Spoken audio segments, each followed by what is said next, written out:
Greetings, ladies and gentlemen of YouTube. I'm Louis Cipher, and this is the Devil's Advocate Debate Club. Welcome back. I am planning to do a scripted response video to an Australian friend of mine. So if you're watching this, your video is coming. Don't worry, but I haven't had time to script it yet today and have had other responsibilities arise, but had enough time to get a video done and, well, wanted to get one out. So, since I was reading a little bit about it this morning, let's talk about today's homelessness crisis, what's been done to try to help it, and what maybe can actually be done to stop it. See, I live in an area with a fairly high homeless rate compared to a lot of other parts of the nation, though nothing compared to some of the big cities where the problem is at its worst.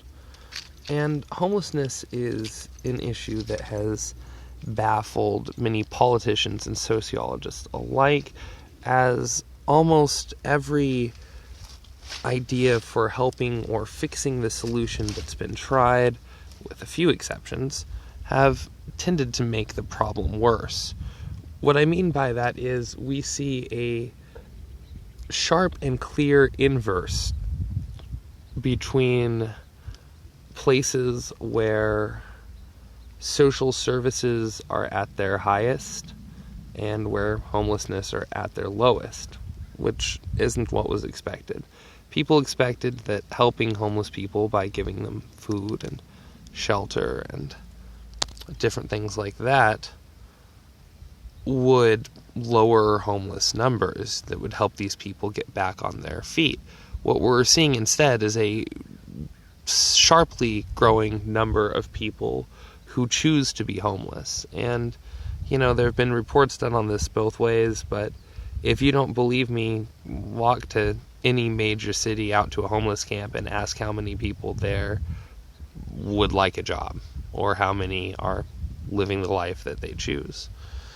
And that just it wasn't the case before a lot of these social programs came to be, and it still isn't the case in a lot of places where these social programs don't exist.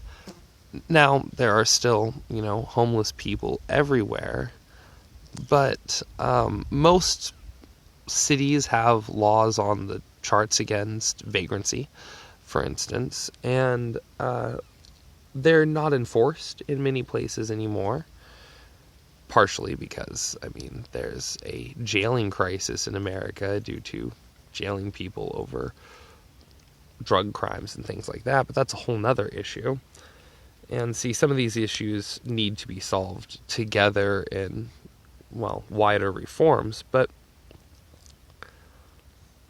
giving money and food and just giving shelter to homeless people rather than doing things to essentially make them clean up their act isn't working. Now, I understand that at the time a lot of these programs were implemented, the majority of homeless people were mentally ill and people who really do need our help. And those people should still get help.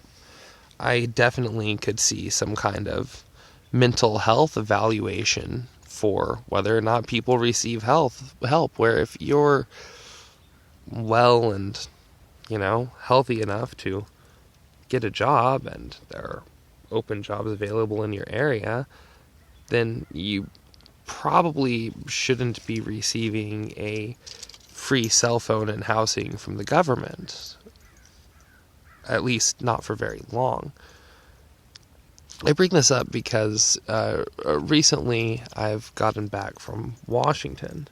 And while I was there, I found out that in the Puyallup, Tacoma area, which I spent quite a bit of time in, actually, the homeless people in Puyallup are just taken and dropped off in Tacoma because you're not allowed to be homeless in Puyallup, but, they don't want to jail them, so they just take them to somewhere where homelessness is allowed. And when the vagrants come back over to their side, they just bust them back.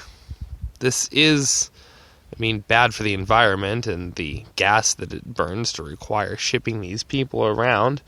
It's bad for the local economy as tax dollars are spent to ship these people from one place to another, and they just choose to walk back because there's no repercussion for doing so. And really, why shouldn't they if Puyallup has nicer garbage cans to dig through? And it does. Tacoma sucks. So really, the solution of just busing the homeless people away, which New York has also been doing at large. Oh God, they've been paying for families to move to other states and paying their rent for a year, furnishing the homes, all at taxpayer expense from New York. And this has been going on for about a year now. And 240 or so of the families have already returned out of about 5,000 sent, which is, sure, only a 5% return, but that's to shelters in New York. Significantly higher percentage of those people could still be homeless in the areas they were shipped to and simply haven't made it back to New York or haven't made it back to New York yet. However, when they come back, they'll theoretically be eligible to apply for this program again for a second year of free rent and a new relocation. Sounds great. Free year-long vacation on the expense of the New York taxpayer. All you gotta do is make it there, be homeless, and make it through the application. Now, this is for families for the most part, from what I understand. And, when it comes to people we should be helping, homeless families are probably fairly high on the list. But when I was young, there were lots of programs to make sure that the kids in homeless families got fed and got the support they needed as they were growing up, regardless of their parents' situation. But the parents were still expected to provide most of these things for themselves. As I got older, social programs expanded that by the time I was an adult allowed me to,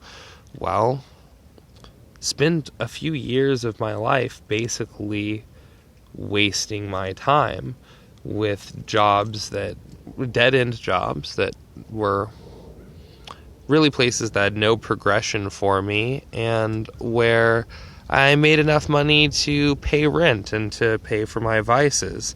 I didn't have to worry about food because I got food stamps for that.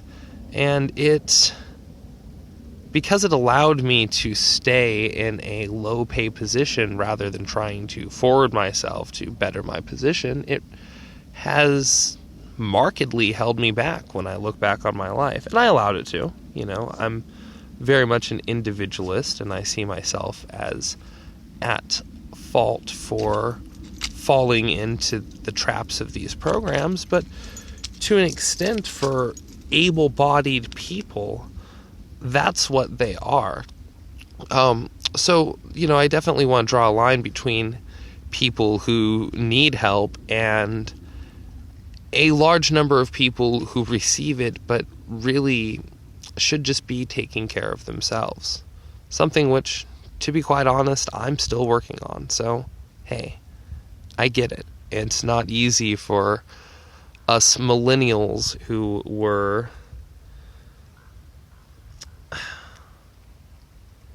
put in some ways in one of the most awkward social situations of any generation, or at least any modern generation. But that's a video for another day. So, if social programs and, shipping homeless people to other areas, even with help to hopefully get them on their feet, is simply not working and is having the opposite of its intended effect, actually growing the homeless communities and perpetrating the homeless problem in the areas where it's been tried the heaviest, what is the solution? Well, sadly, the solution is to do just the opposite. It's to have stricter regulations on who receives help and on what help we give, to go back to, I suppose, a earlier standard in the kind of social services that we provide to people, and to do more to incentivize people getting back on their feet. I mean, I don't think that it was right. There was a time when homeless people were basically beaten by the cops in the streets for being vagrants, regardless of their mental or social situation or whatever had put them there. I definitely think that they need to be treated with more respect and humanity than that. But homelessness numbers were very, very low, and treating them sternly and with a firm hand is very different than treating them harshly. And it's also very different than giving them handouts until they don't feel the need to better themselves, which, well, another place I spent some time in recently was Portland, Oregon, and the homelessness crisis there is disturbing. I stepped in human poo in the middle of a staircase. I mean, whoever it was didn't even bother to go into a corner, and I found out from locals that the police are no longer allowed to arrest or to detain, or, I mean, whatever. They're not allowed to punish people for pooing in the streets. It's still a crime, but despite not being decriminalized, because pooing in the streets is disgusting and causes health risks and ruined a pair of my shoes, it's just being allowed, and since the police can't enforce it, it might as well be legal to just take a crap in Portland, because it's really kind of becoming a shitty city. But one of the first big steps towards that was they allowed people to start sleeping wherever they wanted. The cops can't roust you from most areas in Portland anymore. There are very few areas where they're allowed to take any initiative with homeless people. So since there are plenty of food banks and food stamps, and you can get all the food you need, you basically just find a place to set up a tent and your sleeping bag. There are public showers that are free at times. You have food. You can bathe semi-regularly. And hey, if you're not looking to give back to society, especially if you hate society, even if you're an able-bodied, able-minded individual, well, why would you look for anything else? You have food, shelter, and access to the internet if you want to try to do more with yourself that way. So a lot of these people are just camping in the streets of Portland, waiting for the good times to end. They're just leeching off of these programs for as long as they can. Many of them quite aware that it can't go on forever because it will cause a systemic collapse.